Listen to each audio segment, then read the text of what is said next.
Bonjour à tous, c'est David de la chaîne L'Orme Vert, bienvenue dans cette nouvelle actu de la semaine. Donc comme à chaque fois, on a un programme hyper chargé, alors on démarre tout de suite avec mon repas du jour.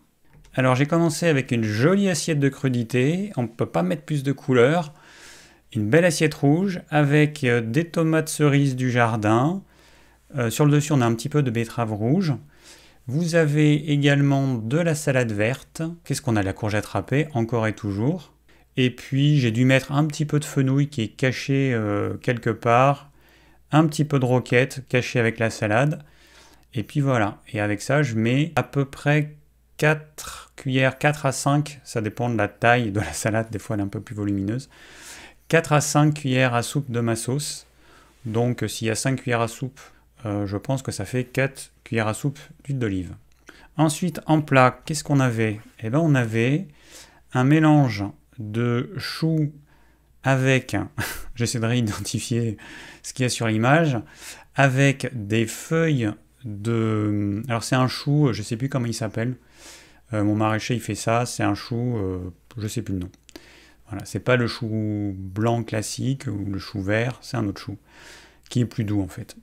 Et puis il y a des feuilles de radis, donc les fans de radis que j'ai coupées, que j'ai fait cuire comme des épinards. Et puis il devait y avoir aussi les premières feuilles de fenouil. Les premières feuilles, comme je vous ai déjà dit, quand c'est cru, c'est un petit peu dur. Donc je le fais cuire.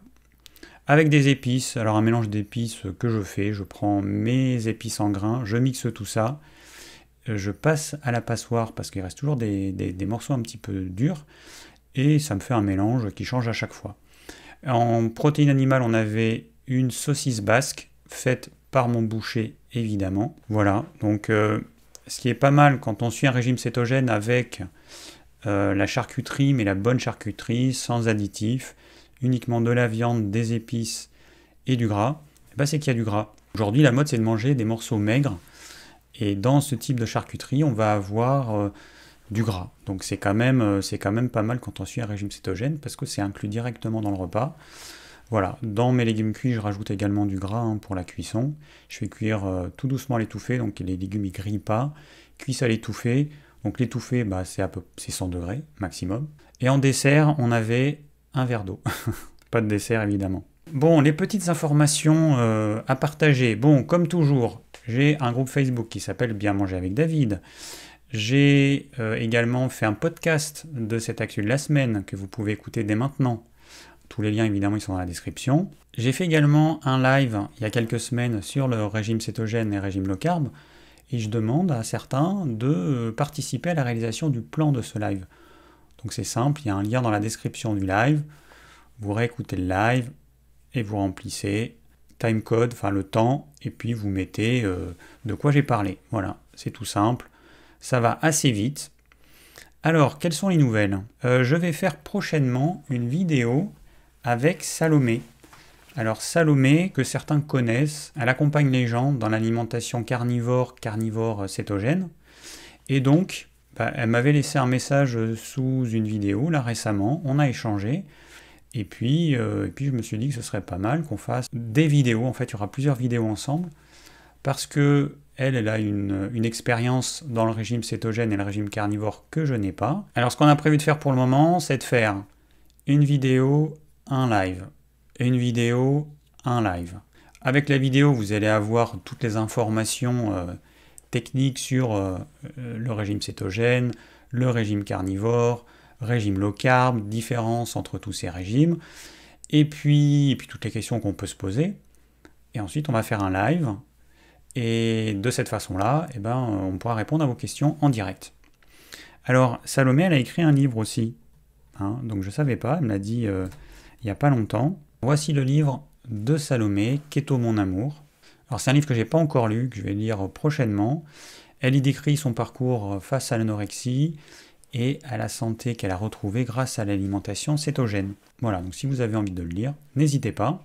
Alors elle a aussi un compte Instagram, voilà, que je vous montre, comme ça si ça vous intéresse, vous pouvez y aller vous abonner.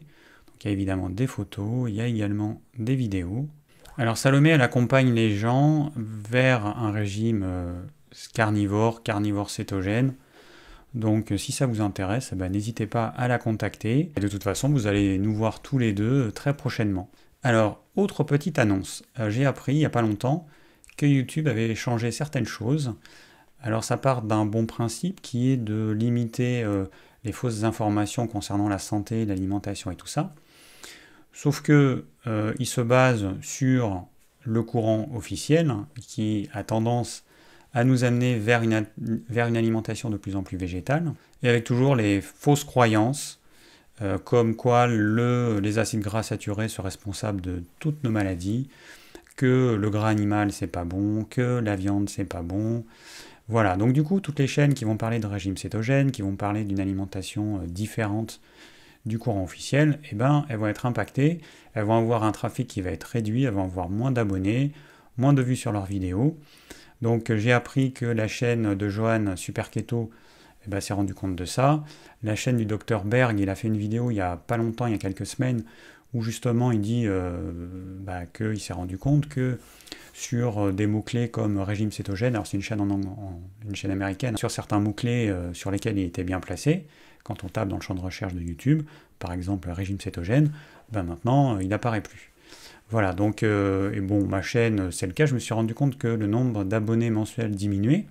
Je me suis dit, bon, c'est un peu bizarre. Et là, je me suis rendu compte qu'effectivement, c'était pas normal. Bon, c'est comme ça, hein, YouTube, il fait ce qu'il veut, Google, il fait ce qu'il veut, Facebook, il fait ce qu'il veut. Voilà, c'est des rois dans leur monde, et ils ont leurs propres règles. Alors, effectivement, ça peut être bien, mais le problème, c'est qui va décider de ce qui est bon et ce qui n'est pas bon. C'est toujours pareil, c'est pas évident. Résultat, je me suis dit que j'allais trouver un autre moyen pour toucher plus de personnes. Alors je continue ma chaîne YouTube, il n'y a pas de problème, hein, parce que c'est un format qui me plaît beaucoup, qui me convient et qui me permet de partager un message. Il y a d'autres formats qui sont plus courts, mais on ne peut pas dire la même chose forcément. Donc je vais faire des petites vidéos sur Instagram. Je vais en même temps les publier sur YouTube, donc c'est ce qu'on appelle les shorts de YouTube. Et puis je vais faire aussi sur TikTok. Alors TikTok, c'est une plateforme un peu spéciale. C'est une société chinoise qui a créé TikTok.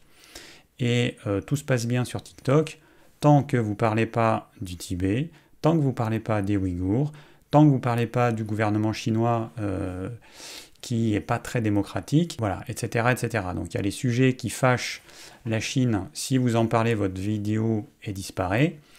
Et puis sinon, ils s'en foutent complètement. Donc on peut parler de régime cétogène, on peut parler de tout un tas de choses librement sur TikTok. L'idée pour moi, c'est de faire des petites vidéos courtes d'à peu près 60 secondes que je vais publier sur Instagram, sur YouTube et sur TikTok. Voilà, je vais utiliser un outil qui va me faire tout ça et j'espère que ça va permettre d'avoir un trafic comme avant sur ma chaîne YouTube en disant aux gens, voilà, dans la description par exemple de la vidéo TikTok, voilà, si ça t'intéresse, tu vas voir ma vidéo sur YouTube. Donc on va voir ce que ça va donner, c'est un nouveau média, alors c'est pas du tout les mêmes codes que sur YouTube, c'est des petites vidéos dynamiques. Alors ce que je vais faire, c'est que je vais prendre les vidéos que j'ai déjà faites, je vais les envoyer dans un service dédié, boosté à l'intelligence artificielle, et il va en ressortir des petites vidéos bien cadrées comme il faut, parce que sur TikTok, c'est comme un téléphone que vous tenez debout comme ça, donc forcément, c'est pas du tout le même format que sur YouTube. Donc voilà, il y a plein de choses à changer, il faut rajouter le texte de ce qu'on dit, il est créé automatiquement. Bref, voilà, donc un nouveau travail, on va voir ce que ça va donner. Hein. Mais en tout cas, je vais démarrer ça rapidement. Donc sur TikTok, ça s'appellera toujours Orme Vert. Hein. J'ai déjà créé, pas comment on appelle ça, la chaîne sur TikTok. Et puis il ne manque plus qu'à mettre du contenu, à créer une petite vidéo de présentation, parce que j'aime quand même bien faire les choses en commençant par le début. Et ensuite, je vais mettre les vidéos, donc des vidéos courtes, de mes vidéos que j'ai déjà publiées sur YouTube. Et puis je verrai un contenu différent, je verrai. Voilà. Pour l'instant, il faut que j'apprivoise TikTok. Alors ensuite, je vais répondre à une question de Marilyn qui m'a été posée il y a un certain temps, quelques semaines, je ne sais plus combien de temps exactement, donc je lui ai répondu évidemment. Je voudrais savoir ce que vous pensez du tableau de Shelton sur les associations alimentaires vous semble-t-il être un bon support? Comment classifier le yaourt de soja, les graines, par exemple les graines de chia moulu, de tournesol, de sésame, et sont-ils compatibles avec les protéines ou les farineux? Et ensuite la question, les corps gras, les huiles, le beurre, purée d'oléagineux ou le tahin, sont-ils compatibles avec les farineux et les protéines selon vous? Bon, le tableau de Shelton, ça me semble être une bonne base.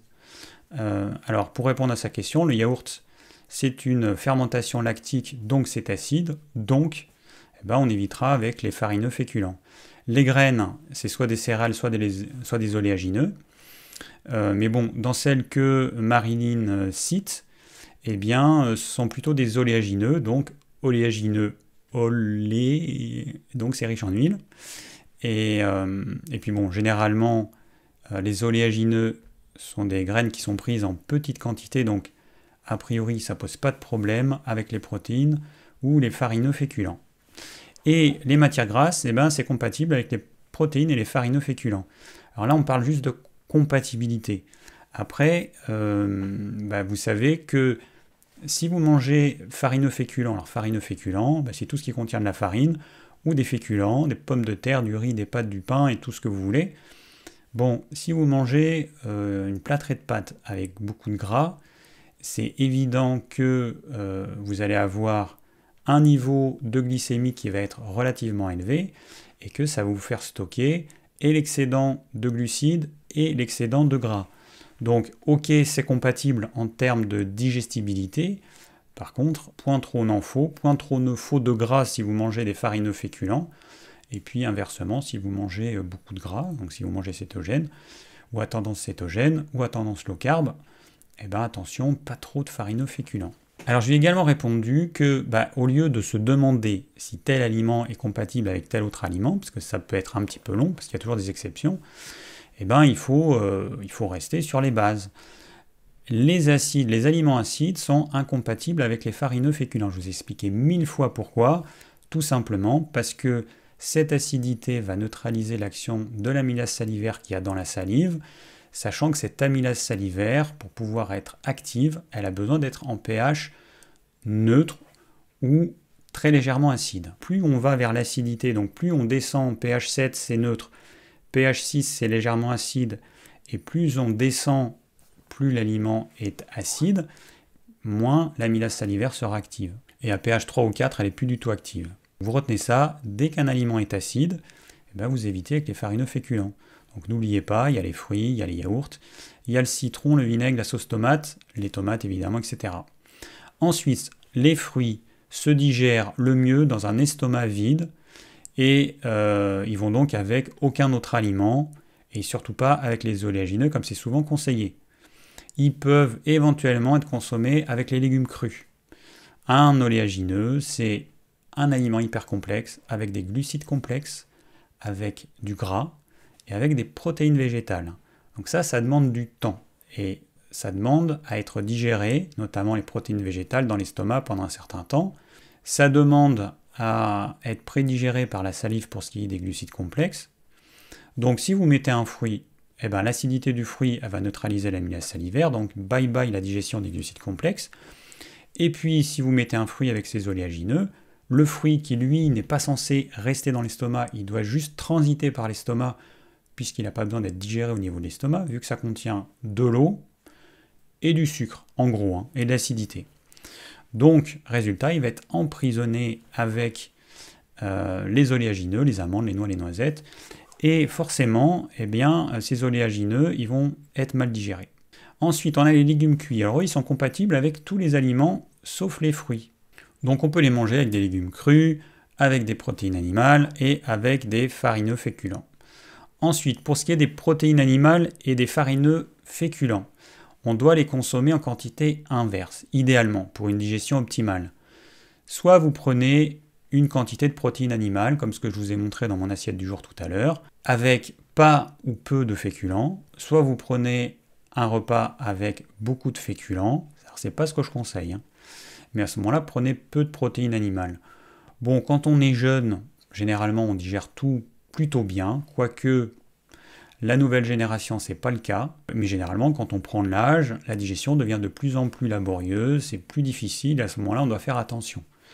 Donc là, effectivement, protéines animales et féculents, ça fait pas bon ménage parce que ça fait des digestions qui durent 3 plombes et qui se passent pas correctement, donc on évitera. Et puis pour finir, les matières grasses. Alors matières grasses, on a l'huile d'olive, on a le beurre, le ghee, le saindoux, la graisse de canard, la purée d'oléagineux, le tarin, etc.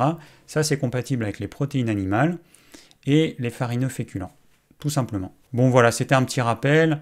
Je pense que ça complète la vidéo que j'ai faite il y a un petit moment, il y a déjà quelques années, sur les compatibilités et les incompatibilités alimentaires. Alors ensuite, j'ai eu un témoignage de Daniel.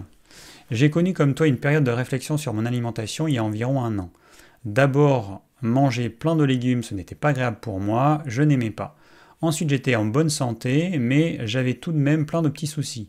Sommeil, morale, énergie. Je suis passé à l'alimentation low carb, et là je me sentais mieux au point de vue gustatif et moral. Je suis ensuite passé en cétogène, et c'est là que le déclic a eu lieu. J'aime manger de la viande et du gras avec un peu de légumes pauvres en glucose, et j'aime les résultats, meilleur sommeil, mais il faut travailler le cycle circadien, une étonnante clarté mentale et une énergie au top.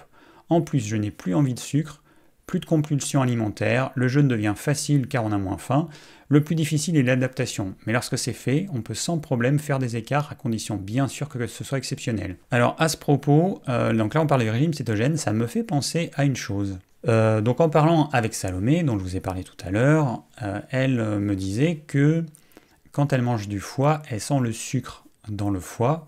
Et sur le moment, je me suis dit, pourquoi elle me parle de sucre dans le foie? Alors, j'ai dit ça dans ma tête, mais je ne l'ai pas dit à Salomé, donc elle ne sait pas que j'ai pensé ça. Mais bon, voilà. Et puis après, je me suis dit, ah bah oui, forcément. Le foie, c'est notre réserve de glycogène, hein, donc la nôtre et puis celle des animaux qu'on consomme. Donc effectivement, il y a du sucre. Alors j'ai regardé tout simplement quelle était la quantité de glucides dans du foie de poulet. Eh bien c'est 0,8 g pour 100 g de foie de poulet. Donc c'est pas beaucoup. Ensuite, dans le foie d'agneau, on a 3,3 g de glucides sous forme de glycogène. Alors le glycogène, ce sont des molécules de glucose collées les unes aux autres. Et puis ensuite, on a le foie de génisse, 5,1 g pour 100 g donc de glucides. Et pour finir, on a le foie de veau, 7,3 g pour 100 g. Donc effectivement, suivant les foies, on va avoir plus ou moins de glucides. Alors c'est l'exception, il y a un petit peu de glycogène dans les muscles, mais c'est en quantité très faible parce que ça va être dilué dans la quantité de muscles de tout le corps. Donc c'est hyper faible. Par contre, le foie, lui, il y en a plus. Alors vous avez vu, dans le foie de poulet, 0,8 g, 0,8%. Donc là, c'est négligeable. Le foie de veau, bon, j'en mange pas parce que quand même ça coûte hyper cher. Je sais même pas combien ça coûte maintenant, mais je pense que ça va être dans les 30 € le kilo. Donc c'est clair que j'en mange pas. Le foie d'agneau, on le trouve à autour de 10-15 € le kilo. Donc j'aime bien le foie d'agneau. Et le foie de poulet, c'est généralement le moins cher. On le trouve autour de, moi je le trouve autour de 8-9 € le kilo. Bon, j'imagine qu'on doit le trouver moins cher, mais bon, moi je parle de foie de poulet fermier élevés en plein air et locaux.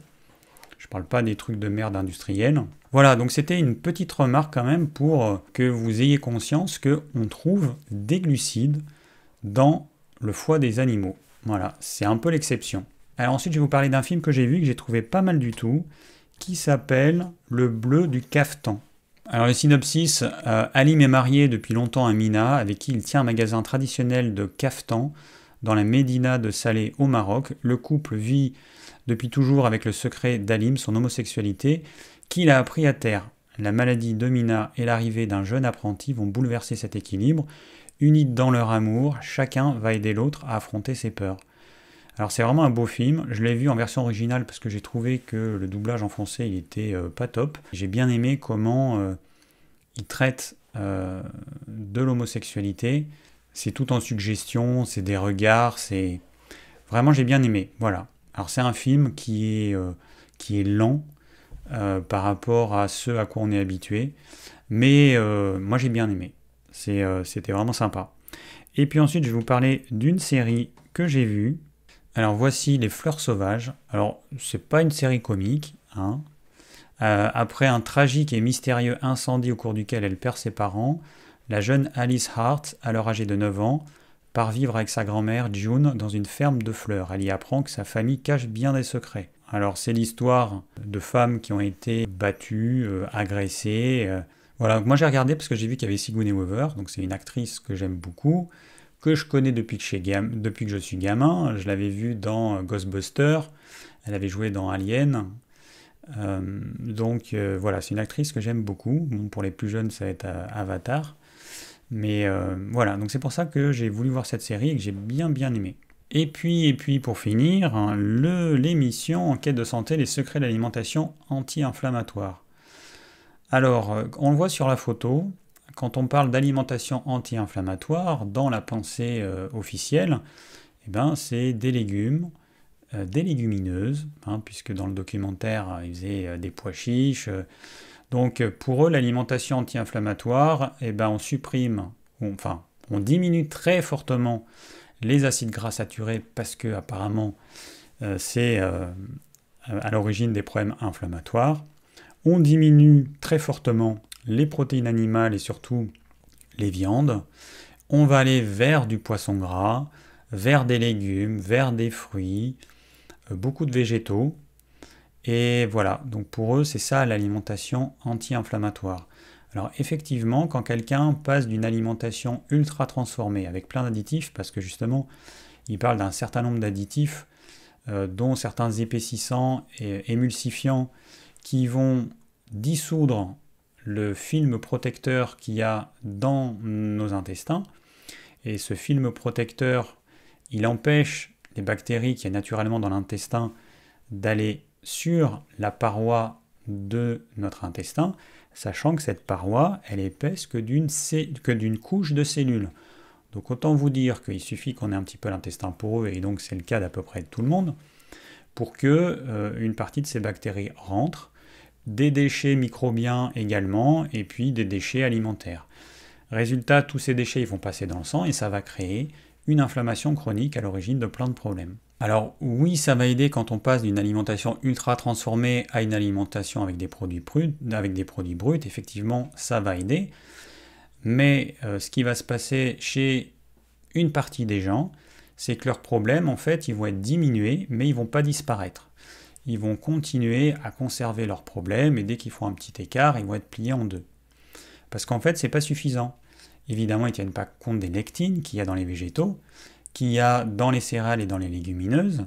Et puis, en termes d'huile végétale, ils vont conseiller l'huile de lin, l'huile de colza, l'huile de noix, éventuellement l'huile de chanvre, l'huile de cameline.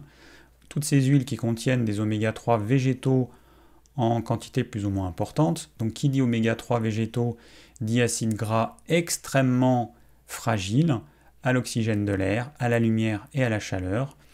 Donc en fait, quand vous allez consommer ces huiles, quand vous allez acheter votre bouteille, les acides gras, ils seront déjà oxydés, déjà en partie oxydés. Donc en théorie, c'est bien parce qu'effectivement, il y a des oméga 3, mais même si on sait qu'ils ne servent pas à grand-chose, puisque l'être humain a une capacité de transformer ces oméga 3 qu'on appelle l'acide alpha-linolénique en EPA et en DHA qui est hyper faible. Donc finalement, ça a peu d'intérêt, mais le problème c'est que ces huiles, elles ne devraient pas être consommées, elles sont déjà trop oxydées. Et ce serait bien qu'ils mesurent en même temps le taux d'oméga 3, qu'ils mesurent en même temps la quantité qui est déjà oxydée. Comme toujours, il y a des choses qui sont intéressantes, et puis il y a des choses qui pour moi le sont moins, qui sont de la désinformation, ou en tout cas une mauvaise information, parce qu'on reste toujours dans les trucs classiques. La viande, c'est pas bon, les acides gras saturés, c'est pas bon, les graisses animales, c'est pas bon, enfin voilà. La réalité, elle est vraiment différente parce que quelqu'un qui a des problèmes d'inflammation, s'il suit un régime carnivore cétogène avec des produits bruts de qualité, eh ben son inflammation elle va disparaître, mais elle va disparaître complètement. Et par rapport aux résultats qu'on pourra obtenir en suivant les conseils de cette alimentation, il n'y a pas de commune mesure. On va avoir des personnes qui vont littéralement se débarrasser de certains troubles de santé. Et ça a été notamment le cas de Salomé qui a écrit un livre dans lequel elle explique tout ça. Voilà, donc une émission que vous pouvez regarder, hein, c'est toujours intéressant de voir ce qui se dit. Bon, moi je regarde systématiquement parce que je veux voir s'il y a des avancées, et puis je veux voir s'il y a des choses que je considère être fausses qui sont dites. Et là, effectivement, il y en a eu. Alors ensuite, je vais vous parler d'un livre que j'ai lu et que j'ai trouvé très bien, je vous en ai déjà parlé, La vie en mode céto de Mark Sisson.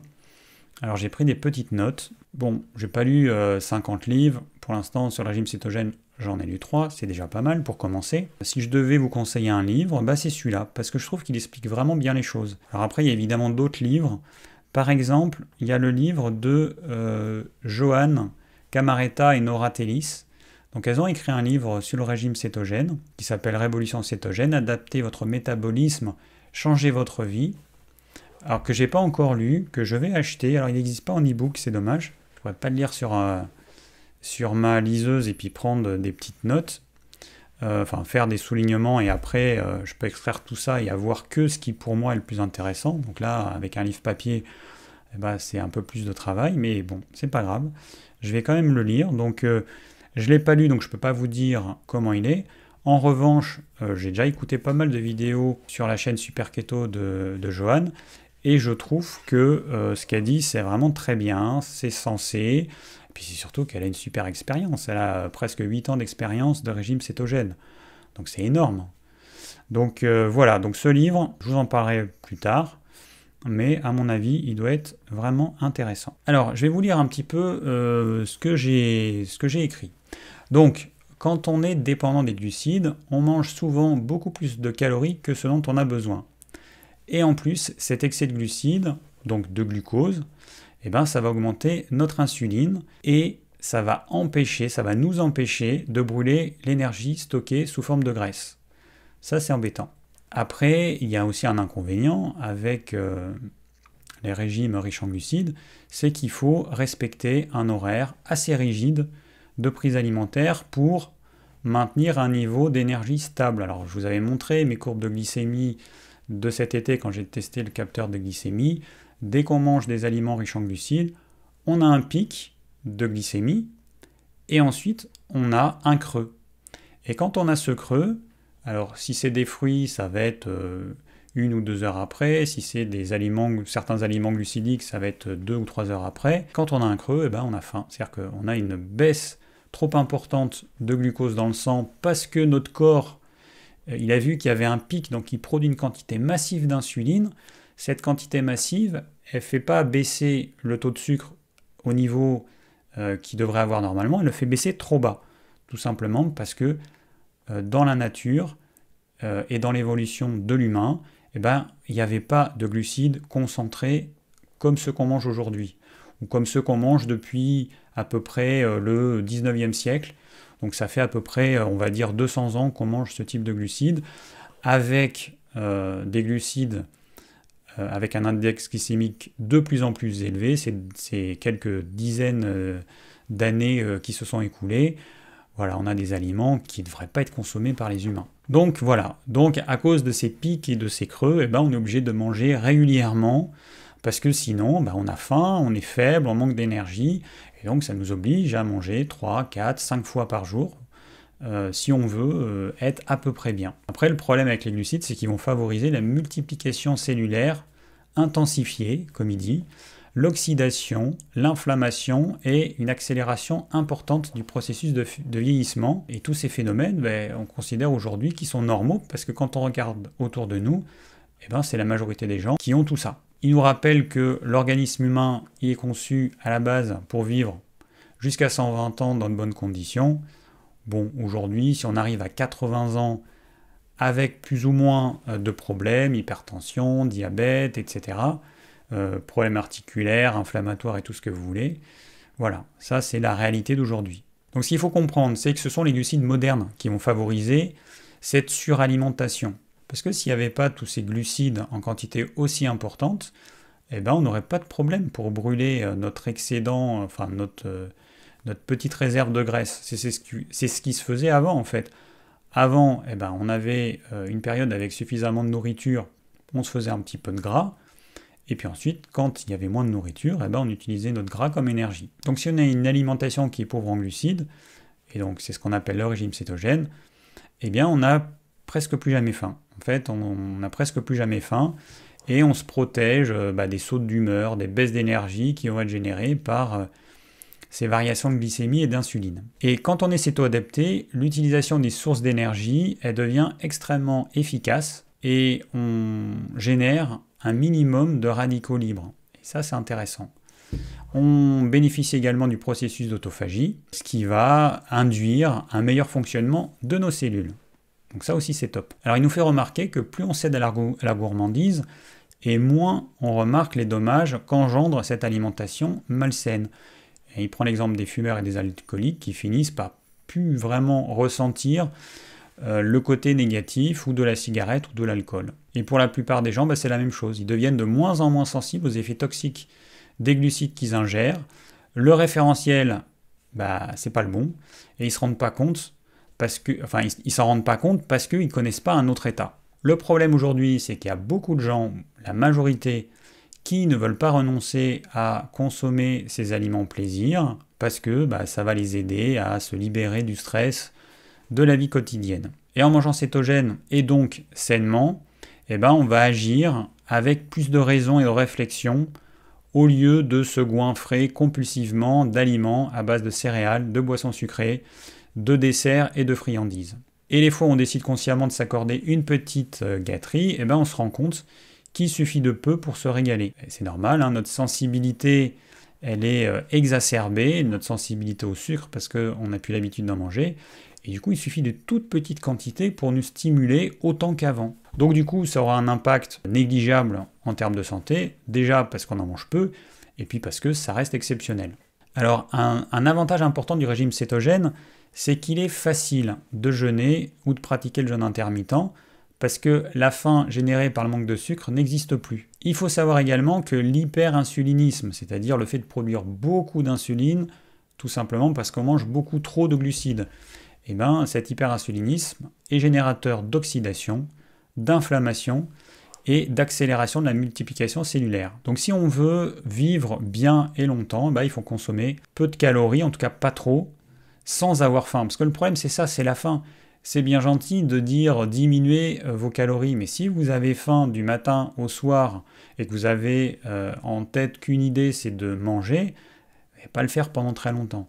Avec le régime cétogène, dans la mesure où la faim disparaît, à part le premier repas de la journée, du coup, c'est plus facile de diminuer ses calories. Alors effectivement, on va manger des aliments qui ont plus de calories, le gras a plus de calories à poids égal que des aliments glucidiques, mais les aliments glucidiques vont générer une faim et des fringales énormes, alors que les aliments riches en gras et pauvres en glucides, ils vont apporter une satiété durable. Et c'est pour ça qu'avec le régime cétogène, on va pouvoir être capable de manger un petit peu moins que nos besoins caloriques sans avoir faim.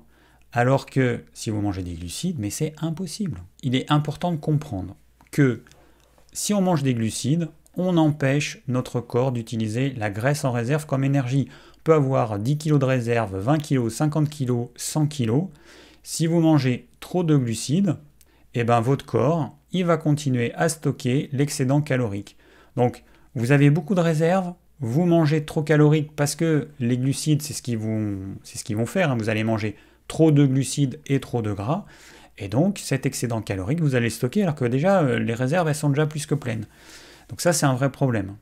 Et comme je viens de vous le dire, diminuer les calories si vous mangez des glucides, c'est mission impossible. C'est pas possible de lutter continuellement contre la faim, non, ça ne marche pas sur la durée. Et puis le problème des régimes hypocaloriques classiques, c'est que si vous vous restreignez trop, votre métabolisme de base, il va baisser, votre corps, il va s'adapter, il va économiser l'énergie, et donc au bout d'un moment donné, en mangeant exactement la même chose qu'avant, vous allez prendre du poids, et la seule solution, c'est de à nouveau baisser les calories, sauf qu'on sait que c'est pas tenable. Alors ensuite, il nous parle des mitochondries, il nous dit qu'une alimentation qui va entraîner une glycémie qui est élevée de façon constante, ça va entraîner une forte production d'insuline, et que ça va provoquer une atrophie et le dysfonctionnement des mitochondries, qui sont ces petites usines énergétiques qu'il y a dans chacune de nos cellules.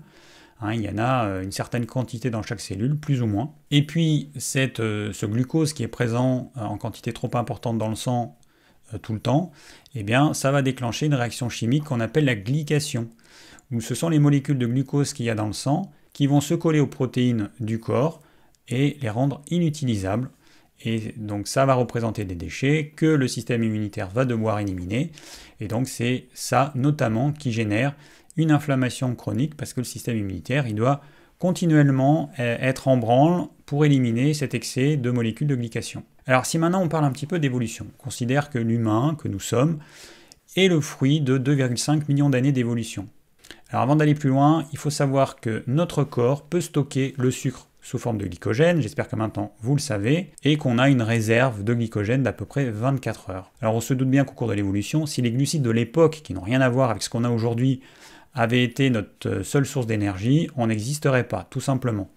Heureusement, il y a une autre source d'énergie qui est le gras.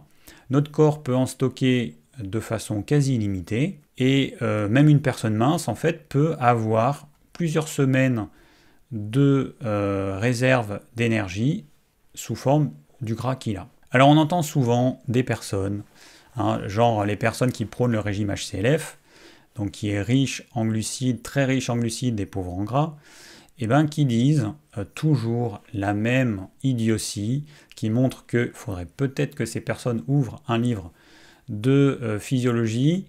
Elles nous disent que le glucose, c'est la principale source d'énergie de l'organisme, ou la seule. Souvent on nous dit que c'est le carburant préféré des cellules. Alors ça c'est faux. Heureusement que c'est faux, on ne serait pas là. Nos muscles, s'ils sont capables d'utiliser les triglycérides comme énergie, c'est pas pour rien. Pourquoi est-ce que si le glucose était vraiment le carburant principal, pourquoi est-ce qu'on serait capable de brûler du gras? Pourquoi est-ce que nos muscles seraient capables de brûler du gras? Et notre cerveau, pourquoi est-ce qu'à 60%, il est capable d'utiliser les corps cétoniques qui sont fabriqués par notre foie à partir du gras? Pourquoi est-ce qu'on a développé cette capacité si effectivement l'humain était un frugivore qui a toujours consommé des glucides? Ça n'a pas de sens, encore une fois. Et pour les cellules qui ne peuvent utiliser que le glucose comme énergie, il n'y en a pas des masses, on est capable de transformer les protéines, c'est-à-dire nos muscles, en sucre, et le glycérol qu'il y a dans les triglycérides, on est capable de le transformer en sucre également. C'est ce qu'on appelle la néoglucogénèse. Alors il nous explique que si on mange régulièrement des glucides, on a un taux d'insuline qui sera élevé, puisque le but de l'insuline, c'est le glucose qu'il y a en excès dans le sang, il va l'envoyer dans les cellules, parce que ce glucose en excès est un poison, notamment pour nos vaisseaux. Et notamment pour les vaisseaux des reins, pour les vaisseaux qui alimentent notre oreille, pour les vaisseaux des yeux. Donc les conséquences du diabète, et donc avec un niveau d'insuline trop élevé, parce qu'il y a une résistance à l'insuline au bout d'un moment donné quand on consomme trop de ces aliments, ça va être insuffisance rénale, ça va être cécité, mauvaise circulation, amputation des membres, on commence par un doigt de pied, on finit par le pied entier. Voilà, donc c'est un vrai problème. Le sucre, le glucose en excès dans le sang, c'est un toxique pour le corps et pour nos vaisseaux. Donc, il y a urgence, le corps il produit de l'insuline pour faire baisser ça.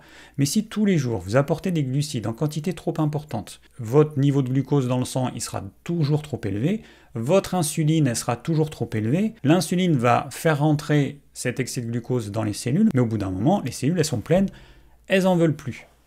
Et donc c'est là que commence la résistance à l'insuline, les cellules elles disent non c'est bon, là moi j'ai assez de glucose, tu te débrouilles, j'en veux plus. Et donc le corps va devoir produire encore plus d'insuline pour forcer ce glucose à rentrer dans les cellules alors qu'elles sont déjà pleines et qu'elles n'en veulent pas. Alors ce qu'il faut comprendre, c'est qu'on a une réserve de glycogène, c'est-à-dire du glucose en réserve dans le foie et un petit peu dans les muscles. Celui qui est dans le foie, il va pouvoir être utilisé par toutes les cellules du corps, et le glycogène qu'il y a dans nos muscles ne pourra être utilisé que par nos muscles. Bon, on a une petite réserve d'à peu près 24 heures. Mais si jamais vous mangez trop de glucides au quotidien et que votre insuline elle est toujours trop élevée, vous ne pouvez pas accéder à vos réserves de glycogène. Parce que pour pouvoir y accéder, il y a une autre hormone qui s'appelle le glucagon, dont le rôle Eh ben, c'est l'inverse. Le glucagon, lui, il va permettre de transformer le glycogène en glucose. Mais si vous avez un niveau élevé d'insuline et que vous produisez du glucagon, c'est comme si vous appuyez sur l'accélérateur et le frein en même temps. Donc si vous avez un niveau d'insuline trop élevé, eh ben, il n'y aura pas de glucagon pour déstocker le glycogène. Donc ça, c'est un vrai problème. Donc on se retrouve avec des réserves de gras auxquelles on n'a pas accès, on se retrouve avec des réserves de glycogène auxquelles on n'a pas accès. Donc le corps, qu'est-ce qu'il fait? Eh ben, il va devoir transformer en urgence nos muscles en sucre. C'est ce qu'on appelle la néoglucogénèse. Et ça, normalement, c'est quelque chose qu'on utilise qu'en cas d'extrême urgence. On n'est pas censé l'utiliser au quotidien comme ça se pratique aujourd'hui parce que beaucoup de gens mangent trop de glucides. Le problème, c'est que le recours à ce système d'urgence, il est très coûteux en énergie et en nutriments. Et le fait d'y avoir recours trop fréquemment, ça fait le lit du vieillissement prématuré et d'une usure précoce du corps. Au contraire, quand notre organisme est céto-adapté, du coup, il n'est pas stressé par la nécessité de devoir convertir en urgence nos muscles en glucose. Il n'y a pas de problème. Quand on est céto-adapté, on a habitué, alors il faut quelques semaines à quelques mois, on a repris à nouveau l'habitude, comme nos ancêtres lointains l'avaient, d'utiliser préférentiellement le gras comme carburant. Et ce qui est génial, c'est que on a des réserves de gras au minimum de quelques semaines, mais la plupart des gens, c'est quelques mois. On a du gras en réserve sur nous. Autant le glycogène, on a peu de réserves et en plus on n'y a pas accès si on mange trop de glucides, mais le gras, on a des réserves beaucoup plus importantes et si on mange peu de glucides, on va y avoir accès. Du coup, notre corps, c'est comme s'il était relié à une source d'énergie parfaite en continu. Il n'y a plus ces variations. C'est pour ça qu'on sent mieux, qu'on a de l'énergie. On n'a plus des pics avec beaucoup d'énergie, pas d'énergie. Ça n'existe plus en fait quand on est céto-adapté. En plus, les cétones, elles vont traverser très facilement la barrière hémato-encéphalique. Donc c'est la barrière qui empêche n'importe quoi d'atteindre notre cerveau. Et ces cétones constituent une source d'énergie qui est très efficace pour le cerveau. Parce que le cerveau, il va, grâce à elle, bénéficier d'un accroissement de l'apport d'oxygène. Il va également avoir une diminution de l'inflammation et une production plus faible de radicaux libres. Et toutes les personnes qui suivent un régime cétogène, alors peut-être pas toutes, mais en tout cas la majorité, font état d'une amélioration de leur clarté mentale et une diminution de la fatigue cérébrale. Alors parmi ces cétones, il y en a 3, je vous en avais parlé. D'ailleurs, je ne sais plus si c'était dans le live sur le régime cétogène, j'avais parlé au lieu de parler d'acétone, j'avais parlé d'acétate. Donc les 3 cétones, je vais essayer de ne pas me planter parce que je lisais l'autre. Bon, vous avez l'acétylacétate, donc c'est ça qui est mesuré quand on prend avec une petite goutte de sang, quand on mesure nos taux de cétone, c'est ça qui est mesuré. Ensuite, vous avez le bêta-hydroxybutyrate et puis vous avez l'acétone. C'est les 3 types de cétone. Et les recherches ont montré que le bêta-hydroxybutyrate, très joli nom, augmente le seuil où les mitochondries souffrent du manque d'oxygène. Donc ça signifie que grâce à lui, les mitochondries utilisent moins d'oxygène, ce qui va donc générer moins de radicaux libres. Alors, comme le cerveau ne peut pas brûler les graisses, les muscles oui, le muscle cardiaque oui, mais le cerveau, il ne peut pas brûler les graisses, il va dépendre entièrement du glucose, qui est un carburant hyper polluant, sauf si on lui donne des cétones, qui est un carburant particulièrement propre. Alors les études ont montré que l'élévation chronique du taux de facteur de croissance avec une alimentation riche en glucides et en protéines accélère le vieillissement et augmente le risque de cancer. D'autre part, si les cétones sont un carburant efficace et extrêmement bénéfique pour le cœur, le cerveau et les muscles, elles ne le sont pas pour la plupart des cellules cancéreuses. Les cétones, normalement, dans une cellule saine, elles sont brûlées, transformées en énergie dans les mitochondries. Or, les cellules cancéreuses ont des mitochondries qui sont dysfonctionnelles. C'est pour ça qu'elles ne vont pas pouvoir utiliser les cétones comme carburant, et c'est pour ça que ces cellules cancéreuses vont dépendre du glucose pour avoir l'énergie dont elles ont besoin. Donc les cétones vont inhiber la combustion du glucose dans les cellules cancéreuses, ce qui va les priver de nourriture, et ça c'est plutôt une bonne chose. A contrario, les cellules cancéreuses elles vont prospérer en présence de radicaux libres oxygénés. Mais comme les cétones vont contribuer à réduire la production de radicaux libres dans l'organisme, et c'est plutôt une bonne chose pour lutter contre les cellules cancéreuses. Et puis, les cétones vont également stimuler la production d'antioxydants dans les cellules saines qui entourent les tumeurs cancéreuses. Et puis, d'après ce qu'il nous dit, les cétones atténuent les effets indésirables des rayons et de la chimio, ce qui va mieux protéger les tissus sains. Alors, il nous dit ensuite que la dépendance aux glucides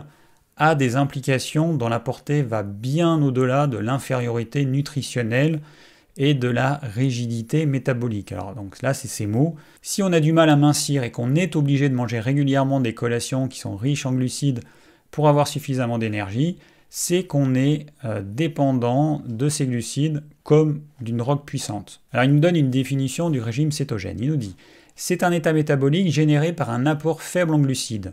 Ça va entraîner une combustion plus propre, moins oxydante et moins inflammatoire. Donc en plus de cet apport faible en glucides, on va avoir un apport modéré en protéines, ce qui évite une surstimulation des facteurs de croissance qui sont cancérigènes, comme l'IGF-1 et le mTOR, et on va avoir un apport élevé en matières grasses, qui vont favoriser une production d'insuline idéalement faible. Une fois qu'on sera céto-adapté, nos coups de barre et nos fringales vont disparaître parce que notre corps et notre cerveau ils vont bénéficier d'un apport constant de graisse et de cétones qu'on mange régulièrement ou pas. Et ça, c'est génial parce qu'on est capable de pouvoir sauter un repas sans tourner de l'œil. On est capable de décaler une heure de repas pareil sans s'évanouir parce qu'on n'a pas eu notre petite barre énergétique. Donc ça, c'est vraiment un grand plus. Et pour finir, avec le régime cétogène, manger, ça redevient un plaisir gustatif parce qu'on est libéré de l'obligation de fournir régulièrement du carburant à un réservoir menaçant constamment de se retrouver vide. Voilà, bon, on arrive à la fin des petites notes que j'ai prises, donc j'espère que ça vous aura donné envie de lire ce livre si le régime cétogène vous intéresse. En tout cas, il y a encore plein d'autres choses dans ce livre, mais voilà, vous avez déjà un bon aperçu. Alors ensuite, je vais répondre à une question. Alors, à une question qui m'a été posée par Joey, parce que justement, on reste dans le sujet. Concernant cette obsession et cette phobie de l'aliment satanique, je te propose une vidéo qui était un peu plus subtile sur le sujet que ce que j'entends souvent concernant cette fameuse addiction au sucre. Donc, il me met le lien de la vidéo, donc c'est la chaîne Alchimie d'éveil, dont j'ai déjà entendu parler parce qu'il y a des personnes qui m'avaient demandé mon avis, que j'ai déjà donné. Il me dit « Les arguments sont intéressants, mais souvent sont balayés d'un revers de main dans le genre n'importe quoi. Qu'en penses-tu » Malheureusement, je vais pas aller dans un sens très positif, parce que moi, ce que je peux voir, j'ai regardé cette vidéo, j'en ai regardé 2 ou 3 autres. Bon, cette personne, c'est une pseudo-thérapeute HCLF, si j'ai bien compris, qui est vegan, crudivore, à tendance frugivore. Pour moi, ce type de vidéo, c'est vraiment de la désinformation. Parmi ce qu'elle nous dit dans cette vidéo, là, dont tu m'as donné le lien, et puis quelques autres vidéos que j'ai vues, elle nous dit « La patate douce, ça soigne les surrénales. » Ah bon, ok, mais j'aimerais savoir d'où elle tire cette information-là. Pour elle, on n'est pas addict au sucre, mais on est addict au sucre et au gras. Alors là, c'est vrai que toutes les personnes pro-HCLF, elles sont dans cette doctrine qui est complètement fausse. Je suis désolé. Moi, je connais des gens qui se gavent de bonbons du matin au soir. Je connais des gens qui se gavent de soda du matin au soir. Je connais des gens qui se gavent de jus de fruits du matin au soir, ou qui mangent de la confiture à la petite cuillère ou du miel. Et je parle pas des céréales du petit déjeuner qui ont entre 50 et 70% de sucre. Donc non, je suis désolé, c'est faux en fait, ce qu'elle nous dit, c'est faux. On peut très bien être accro au sucre sans qu'il y ait du gras. Alors dans une autre vidéo intitulée « Le sang gras, qu'est-ce que c'est ?», elle nous dit que notre sang s'épaissit comme de la mayonnaise si on mange une alimentation classique avec notamment du gras animal.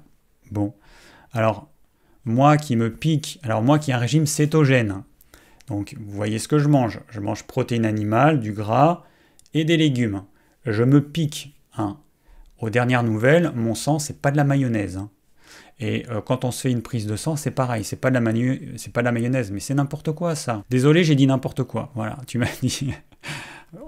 Je dis, c'est n'importe quoi, il n'y a pas d'autre mot. Elle nous dit, donc dans cette même vidéo, que lorsqu'on consomme des mangues, des myrtilles et de la verdure tous les jours, on a beaucoup d'acides gras et que ça suffit amplement pour couvrir nos besoins. Non mais c'est pas possible de dire ça, il n'y a quasiment pas de gras dans ce type de végétaux, c'est n'importe quoi. Après, elle nous dit que la pastèque, quand on fait du jus de pastèque et qu'on le laisse dans un verre, il y a un dépôt un peu gras et que quand on boit, on a ce gras sur les lèvres. Je rappelle que dans la pastèque, il y a moins de 0,5% de gras. Mais ça aussi, il faut arrêter de dire des bêtises comme ça. On ne peut pas dire des choses pareilles. Alors elle nous dit que brûler du gras, ça laisse beaucoup plus de déchets que de brûler du sucre. Alors encore une fois, quand on me donne ce type d'affirmation, je veux bien qu'elle me donne ses sources. Quelles sont les études qui ont montré que effectivement, que la combustion du sucre, ça a amené moins de déchets que la combustion du gras. D'autant plus que c'est quelqu'un qui mange beaucoup de fruits et donc qui va avoir beaucoup de fructose. Le fructose, c'est le pire du pire de tous les sucres. Parce que le fructose, c'est celui qui va générer le plus de déchets. On sait aujourd'hui, enfin depuis un certain temps, que le fructose, il va générer notamment de l'acide urique. Donc on ne peut pas dire que c'est un déchet propre de consommer ce type d'aliment. Bon, elle va évidemment dire que l'alimentation cétogène, c'est dangereux parce qu'il y a trop de gras. Bon, ok, encore une fois, moi je veux bien, mais ça repose sur quoi en fait, ce type d'affirmation? Elle nous dit que les cétones, quand on est en état de jeûne, sont différentes de celles d'un régime cétogène. Là, encore une fois, c'est une affirmation qui repose sur rien du tout, et c'est faux. Alors, si jamais c'était le cas, encore une fois, qu'elle nous donne ses sources. Est-ce qu'il y a des études qui effectivement ont montré que les cétones étaient différentes? Je ne vois pas pourquoi elles seraient différentes, mais supposons qu'elles le soient. Qu'elles nous montrent des études, pas une étude n'a aucune valeur, des études. Parce qu'une étude, pour qu'elle ait de la valeur, il faut qu'elle ait été reproduite par d'autres laboratoires. Mais bon, à mon avis, il n'y a pas une seule étude qui aura montré ça. Elle nous dit également que les aliments d'origine animale restent des heures, des jours, des mois, des années dans notre corps. Oui, ok, mais ça vient d'où ça? Voilà. Pour moi, c'est une religion. C'est une religion, donc c'est quelqu'un qui croit dans son alimentation, elle croit que c'est la meilleure alimentation, elle est dans une doctrine, dans une religion qui tourne parfois au fanatisme. Bon, voilà. Ah oui, et puis on aurait des kilos de matière en décomposition dans nos intestins. Alors heureusement que c'est pas vrai, parce que si c'était le cas, on mourrait de septicémie. Et avec les études qui sont faites sur le microbiote intestinal, donc tous les cacas du monde entier qui sont analysés, je pense que les scientifiques, ils se seraient rendus compte de ça. Voilà, donc non, c'est encore une fois, c'est des grosses bêtises, ça repose sur rien. Voilà, c'est juste sa croyance. La question que je me pose, c'est que tous ces gens, pourquoi ont-ils besoin de mentir pour vendre leur régime alimentaire? Si leur régime alimentaire était aussi génial, pourquoi est-ce qu'ils ont besoin de mentir et de dire des choses fausses? Donc son credo, si je résume, c'est l'alimentation vivante et végétale, donc elle conseille uniquement le crudivorisme végétal.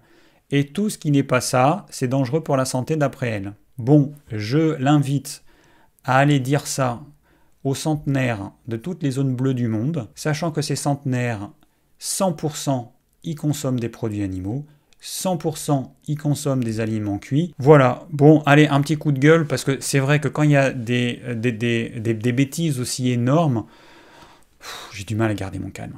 Bon, avant de passer aux brèves, petite information au sujet de nos compléments alimentaires. Donc il y a des fois des gens qui m'entendent parler de compléments alimentaires et qui n'ont pas compris que c'est mon métier, que la société de Digiform, c'est moi qui la gère avec mon associé, et que les compléments alimentaires, c'est moi qui les fabrique, enfin c'est moi qui les fais fabriquer par un laboratoire spécialisé, et donc ce sont nos formules, notre qualité, donc ça c'est le CD-Zinc.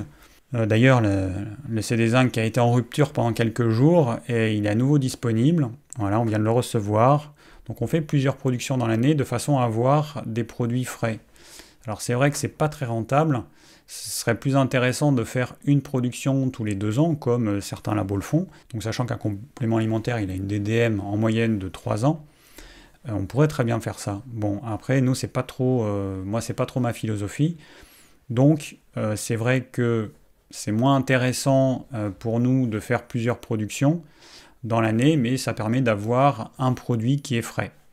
Donc là, en l'occurrence, le CD Zinc, la production précédente, je crois que c'était en mai. Et donc là, on est en octobre, vous voyez. Donc voilà, la nouvelle production vient d'arriver. Bon, après, on va voir prochainement des nouveautés. Je vous avais déjà montré quelques nouveautés. Bon, vous allez sur la page nouveautés si ça vous intéresse. Petite info, on a une rupture temporaire de magnésium. Voilà, il est en cours de fabrication. On fait au plus vite, mais bon, voilà, désolé. Le problème, c'est que le faire plusieurs productions dans l'année avec parfois un afflux de commandes, on a notre stock qui est vidé prématurément par rapport à ce qu'on avait prévu. Et quand nous, on fait fabriquer un produit, ça ne se fait pas en 3 jours. Donc on a un délai de à peu près un mois et demi. Et forcément, là, on s'en est rendu compte un petit peu tard qu'il y avait plus de ventes que d'habitude. Donc voilà, donc notre magnésium, il est très bien, il plaît aux gens et c'est super. On va faire en sorte de prévoir des quantités plus importantes et voilà, pour que ça n'arrive plus. Donc je rappelle, tous nos compléments alimentaires ils sont fabriqués en France. Vous voyez que maintenant on a le petit logo fabriqué en France qu'on a mis. Bon, il a toujours été fabriqué en France, mais on le met pour que les gens ils le sachent. On a des petits logos qui nous disent que le pilulier il est fait à partir de canne à sucre, que les gélules elles sont en pullulane, donc c'est des gélules végétales en pullulane et non pas en hydroxypropylméthylcellulose, qui est un truc qui va dissoudre le film qui protège notre intestin, dont je vous ai parlé tout à l'heure. Et puis, il y a certains produits, on a rajouté le logo 100% vegan quand c'est possible. Donc, bon, on le rajoute parce que, voilà, on est obligé de faire un petit peu comme la concurrence, parce que les gens sont habitués à ce type de pictogramme. Mais en tout cas, la qualité, c'est toujours la même, c'est-à-dire le maximum de ce qui existe. Voilà. Et puis maintenant aussi, avant, les étiquettes, elles étaient dans le sens de la longueur. C'était compliqué à lire, parce que pour lire les conseils d'utilisation, la composition, on s'est rendu compte que les gens ils devaient incliner la tête à 90 degrés. Bon, maintenant on affiche les étiquettes pour que vous ayez la même étiquette que celle de la boîte, mais que vous puissiez la lire, ce qui est quand même beaucoup plus sympa. Et on va finir maintenant avec les brèves. Petite sieste, gros cerveau, donc il y a une étude qui a été faite sur 400 000 Britanniques qui a montré que les personnes qui font au moins la sieste 3 fois par semaine, eh bien, elles ont un gain de à peu près 16 cm3 de cerveau en moyenne. Voilà, ce qui est pas mal. Donc moi qui fais la sieste régulièrement, probablement que j'ai un cerveau un peu plus gros que ceux qui font pas la sieste. Bon, voilà, donc c'est intéressant. Voilà, donc une étude qui démontre que la sieste a un rôle important. Alors prochainement, je vais vous parler des livres que j'ai lus sur le sommeil. J'ai appris plein de choses intéressantes. Et la sieste, ça fait partie des incontournables. Alors ça, c'est dans le magazine Cerveau et Psycho, que j'aime bien. Donc il nous dit que si on regarde un aliment qu'on a envie de manger plus de 30 fois, par exemple sur son smartphone, donc un aliment qu'on s'apprête à manger, ça va diminuer notre envie de le consommer. Voilà, donc si ça vous intéresse, vous mettez en pause et puis vous lisez l'article, mais j'ai trouvé ça intéressant en fait. Donc là, on apprend qu'il y a un risque de dépression chez les femmes qui prennent un contraceptif hormonal. Voilà, donc si c'est quelque chose qui vous concerne, je vous invite à mettre en pause et à lire cet article. Ensuite, qu'est-ce qu'on nous dit ? 1,5 heures d'exposition quotidienne à la lumière extérieure minimise le risque de dépression. Donc ça, c'est hyper important. Le rythme circadien, c'est quoi ? C'est juste que l'être humain, il est fait pour vivre la journée entre le moment où le soleil se lève et le moment où le soleil se couche. Et on a besoin de la lumière du soleil. Et donc, si on manque de lumière naturelle, de la lumière du soleil, il y a risque de dépression, problème de sommeil et plein d'autres choses. Et donc, c'est important d'être suffisamment exposé à la lumière naturelle. Alors là, on apprend que les bisphénols, ils sont toujours présents dans plein de choses, des boîtes de conserve, des couvercles, canettes, collants, lunettes, bref. Et puis, il n'y a pas que le bisphénol A, puisqu'il y a d'autres bisphénols, j'en avais déjà parlé dans une actu précédente, il y a d'autres bisphénols qui également pose problème et même apparemment plus problème que le bisphénol A, donc attention. Alors là, dans cet article, on apprend que les particules fines font aussi vieillir les yeux. Alors régulièrement, je lis des articles qui parlent des problèmes des particules fines, donc qui sont produites à cause de la circulation des voitures, à cause des différents combustibles, bois, charbon, fuel, etc. Et donc ça va entraîner des problèmes aux yeux, donc glaucome ou des problèmes qui vont toucher le nerf optique. Donc attention. Enfin attention, on peut pas faire grand-chose malheureusement. Quand on vit dans une ville, on doit faire avec. Mais pour nos yeux, c'est clairement un vrai problème. Alors là, on apprend que l'oxymel a bien des propriétés antibactériennes. Il y a une étude qui a montré que ce mélange de miel et de vinaigre de vin rouge avait des propriétés antibiotiques vis-à-vis notamment du staphylocoque doré. Voilà, donc il ne faut pas grand-chose en fait pour éradiquer certains microbes. Et on a ce qu'il faut des fois dans nos placards. Alors ça, c'est un article que j'ai lu dans Sciences et Avenir, c'est marqué en bas, et qui nous dit que, alors la parthénogénèse, je ne savais pas ce que c'était, mais il nous dit que dans certains cas, il peut y avoir des femelles qui enfantent un bébé toute seule. Et donc là, on nous dit que dans un laboratoire en Chine, une souris a donné naissance à des petits sans avoir rencontré de mâle. Et que c'est fréquent chez les insectes et les plantes, et que voilà, c'est la première fois que ce phénomène est observé chez un mammifère, mais on l'a retrouvé chez les dragons de Komodo et puis d'autres espèces. C'est intéressant de voir à quel point la nature elle est hyper riche en fait. Alors la semaine dernière, je vous avais parlé des crétins du numérique. Là, en fait, il y a des chercheurs qui se rendent compte. Alors bon, déjà qu'il y a un certain nombre d'enseignants, 50% des enseignants qui sont formés aux nouvelles technologies. Bon, ça fait que 50%, mais que l'UNESCO souligne que ce tout numérique ou ce trop numérique a des effets néfastes à l'école, puisque ça va entraîner un manque d'attention des élèves, il va forcément y avoir une exposition aux écrans. Voilà, donc ce tout numérique un petit peu partout, ça coûte beaucoup d'argent, c'est beaucoup de ressources pour la planète, beaucoup d'électricité, et au final, c'est plutôt un problème pour les enfants. Alors, on va forcément trouver des bénéfices, c'est obligé, on trouve toujours des bénéfices, mais est-ce que les bénéfices sont réellement supérieurs aux problèmes que ça va engendrer? Alors, pour finir, enseigne de mode la supercherie de la seconde vie. Oui, effectivement, le problème, c'est que toutes ces enseignes qui vont parler de seconde vie des vêtements, ça va inciter les gens, en fait, ça va déculpabiliser les gens et ça va au final les inciter à plus acheter dans ces enseignes. Donc en fait, ça va rien économiser, ça va plutôt empirer le problème. Donc voilà pourquoi ils en parlent. Voilà, on arrive au terme de cette actu. J'espère que ça vous a plu et que vous avez appris plein de choses. Si vous avez des questions ou des commentaires, n'hésitez pas. Et je vous dis à très vite pour une nouvelle vidéo.